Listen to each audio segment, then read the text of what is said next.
Battlefield Hardline. I'm aware that a discussion of this game is going to be for many of you old bread, but I wanted to take a look at it nonetheless, as I think we have a bit of a better perspective of the game now than we did previously due to hindsight being clearer, and also we have some other games to now compare it to, in Battlefield 1 and Star Wars Battlefront namely, which were not released when Hardline was. I have, of course, covered this topic before. In the prior video, I concluded that the reason that Hardline died off, relatively speaking, so quickly was because of balance.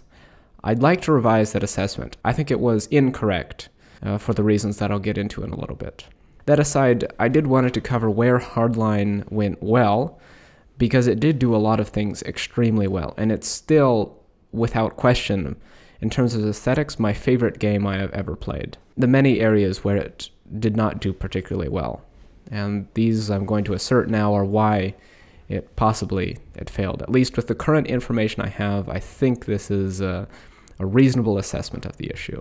So to start things positively, let's take a look at where it went well. As I mentioned previously, the aesthetic of this game is absolutely unmatched. Visceral really went all out on the cops and robbers theme. I very much feel immersed, even though I'm not someone who plays a game for the immersion or for the realism or whatever. I definitely felt like I was in a living, breathing world. The game does not take itself very seriously, from the police with the ironically printed protect and serve on the side of the cars, and the criminals, which are about as ridiculous as I have ever seen in any game. Everything from the animations to the textures to the game modes to the weapons to the way weapons feel in the game was all, I think, very carefully made to evoke a particular aesthetic. And it's very consistent across every aspect of the game. It's very unified, and I think it was done extremely well. Even in Spanish, which is what I am playing in now, the Spanish voiceover is as fantastic as the Arabic voiceover in Battlefield 1 is disappointing. Don't ask me why I tried it. I'm not sure what I expected. I mean, it's not like they have a huge budget for that, but it's pretty bad in Battlefield 1. Spanish in Battlefield Hardline is, I mean, I can't speak from the perspective of a native speaker, but they have definitely successfully kept the aesthetic intact when doing all the voiceovers for the Spanish version of the game.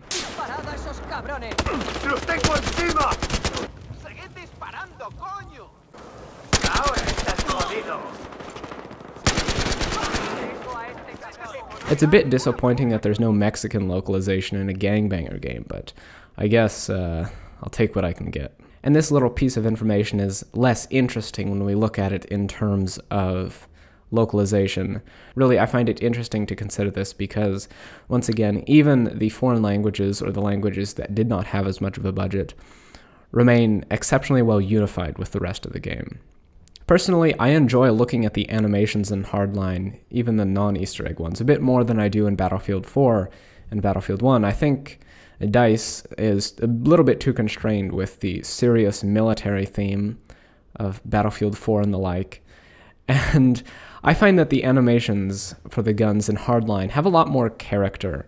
I can't explain it, it's just an aesthetic thing, and it's just a personal opinion. There's no doubt that the weapon animations in Battlefield 4 and Battlefield 1, and I say this as someone who has done quite a bit of dabbling in animation, are extremely good, with the exception of the Groza 4 in Battlefield 4, which I don't know why it's so mediocre compared to the rest of them, but it really is.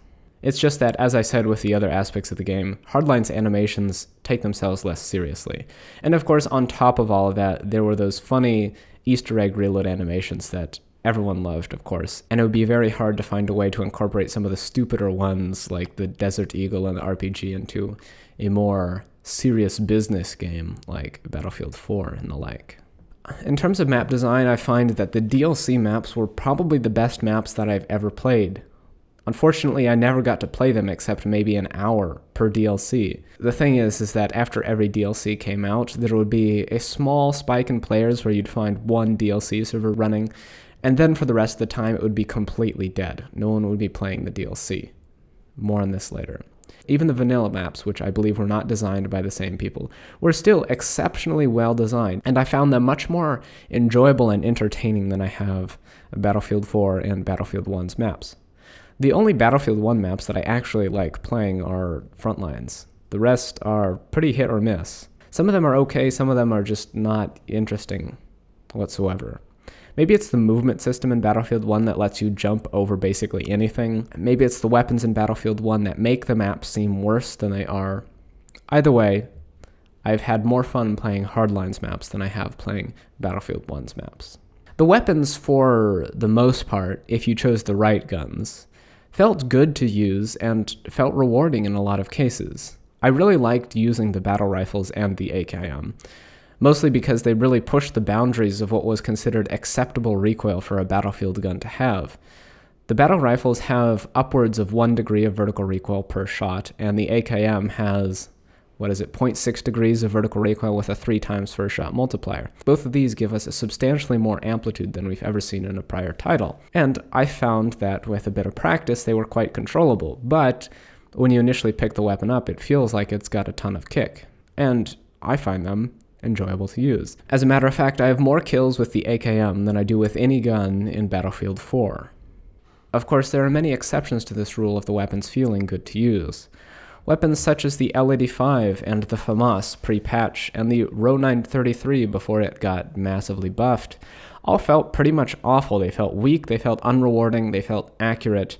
They were an awful experience. And then we had the K10, of course, which for some reason was a 3-hit kill at 1200 RPM. And if that wasn't bad enough, the mechanic also got a perk that reduced incoming damage to the body by half. Can someone explain to me who greenlit this? It's not that I expect Hardline to be a perfectly balanced game, but there are some glaring and obvious problems with it that I just find make many of the weapons in the game completely pointless even for trolling purposes. After the patch, some of the SMGs do a whopping 8 damage per shot at range. And when I say range, I don't mean like 100 meters, I mean like 50 meters that it's doing 8 damage per shot. I mean, sure, the K10 is good up close, but is it really that good that you need to do 8 damage at range? I think it would make a whole lot more sense to reduce its close quarters performance, which was really the problem in the first place, than just making it even more unusable at range. And the M5K, for some reason, does the same minimum damage as the K10 at 8 minimum damage. Not that this is much worse in particular than the rest of the SMGs, which do 10 minimum damage at range. Oh, yeah, and don't forget, if you're shooting at a mechanic, you're going to be doing 4 damage per shot with the K10 and the MP5K, and a whopping 5 damage per shot with the other SMGs.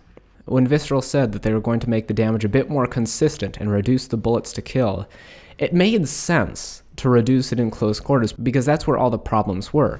But there was no reason to reduce an already consistent 6 or 8 or 9 bullet kill to an even further value. It just baffles me.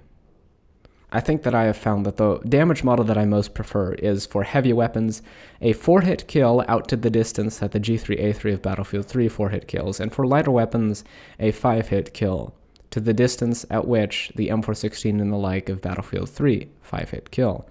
I think this is the most interesting and rewarding sort of gunplay. It's not so inconsistent like the 4-bullet kill and 3-bullet kill were in Battlefield 3, nor does it feel so piddly and weak like the damage models of Battlefield 1 do. Hardline comes close to this in many cases, but unfortunately the weapon balance is so awful that it's kind of hard to appreciate how good the gunplay could be. But with all that said, I don't believe that balance was the primary reason that people stopped playing Hardline. It is for several reasons that I'll give here. Probably the most important issue with Battlefield Hardline is the community split. If you buy Premium and then you can't play any of the Premium maps because no one's playing it, because no one has it, it really doesn't feel very good. In smaller games like Hardline, and even larger games like Battlefield 1 and Battlefield 4, there should be absolutely no reason to split the community across map packs. If you want to expand Premium to include more other items, such as skins, Hardline's gun bench was a great Premium-only feature. Include all the Premium-only weapons that you could possibly want to. But Premium maps are just a terrible idea. DLC maps they simply never get played.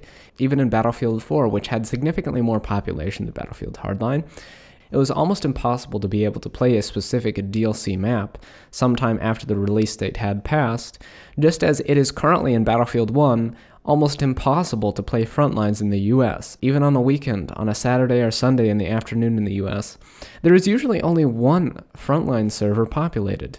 This is very concerning because Frontlines was the only game mode that I even remotely enjoyed in Battlefield 1. However you look at it, it's impossible to make premium map packs work. Nobody gets to play them anyway. You can have all the maps in the world, but your customers aren't exactly going to be able to appreciate them if they don't ever get to play them. Hardcore was another split of the community that I think was more detrimental than good for it. Currently in Hardline, there are 2 servers that I am able to play on in the US. There's a 24/7 The Block server, which has a hilarious vote ban system with only a 5-player threshold. Fortunately, it's only a 4-hour vote ban, but usually what ends up happening is that I play on it and pretty much immediately get vote banned, and then I can't play on that server anymore. This leaves the only standard rotation server, which is unfortunately Hardcore, which I have absolutely no interest in playing. And yes, I have tried it, and yes, it is in fact a miserable experience. If I still have the clip, I'll play it now. If I don't, well then I'll just tell you about it. Basically, I had gotten into this helicopter, and as soon as I do, a friendly RPG comes and decides to explode it. Friendly fire and no regeneration has never been good in a Blueberry game with randoms, and it's certainly not any good in Hardline, where it seems like the majority of the population has no idea what it is doing. Now finally, my last point is that I don't think balance matters to a whole lot of people to an extent. At the launch of the game, there was of course only so much K10 one-frame deaths you could possibly tank. Oh yeah, and that guy has 200 health if you're hitting him in the chest. Beyond that, most people just don't care. You know, if you remove some of the glaringly obvious, hilariously dumb problems like K10, your balance doesn't even have to be great. It just has to be a little bit more than terrible to be tolerable to most players. If you don't know anything about the numbers in the game, you know, Hardline's balance currently seems alright if you don't look at it too crosswise. Whatever, you don't play Hardline to have a balanced game. You play it for fun. And currently, I think, despite all the problems, it still is a fun game. I would very much wish to be able to play on a map other than The Block and other than on Hardcore. So it is kind of sad that the game has died. If anyone would like to play Hardline this weekend to try to get a standard server going, I'll let you guys know on Twitter when that is happening, so maybe we can have a decent experience with Hardline. I know a lot of people have said that Hardline is one of their favorite games, and there certainly seems to be a cult following to it. So it is very unfortunate that it has almost completely died at this point.